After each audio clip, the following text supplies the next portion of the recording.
I think the most significant challenge any applicant would face while thinking of filing applications across jurisdictions is the difference in the laws and regulations across jurisdictions. So while we have international treaties like TRIPS and other treaties, which puts a basic framework in place, but it still gives a lot of leverage for the member countries to to draft the rules depending upon the conditions of the country. So the cultural norms of a country, the economic status of the country, the larger public interest plays a huge role when it comes to drafting of IP rules, because IP rules are not just for the companies or the MNCs. It has a very direct social impact. So that's an important thing that any applicant should keep in mind while targeting multiple jurisdictions, because non-compliance with the local laws would mean loss of IP, loss of revenue, and maybe got into costly legal disputes.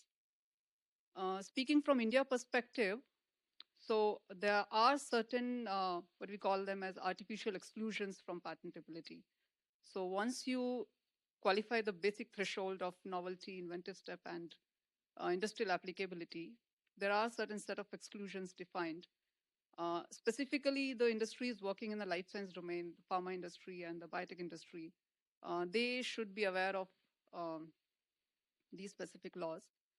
For example, new form of a known substance, like you have a parent molecule and you design a new ester of it, or new salt of it, or a polymorph of it, or you combine the two known parent molecules and you give it a new application. Something that was used to treat liver cancer earlier can now be used to target a brain tumor. So these kind of claims will not be allowed in India. Now, I'm not saying that you shouldn't be filing. You should be aware of it, and while you're writing the claims and you're targeting India, the language of the claim has to be in a way that you do not write the word use. You should avoid writing the words treatment and use. So consulting a local attorney at that very stage is important if you are actually from the beginning that these are the countries of your interest. So matter of treatments are not patentable, for instance, or plants or animals as a whole are not patentable. You can get these claims in US. So these are the specific things which need to be kept in mind. So specifically in India, data points play a huge role.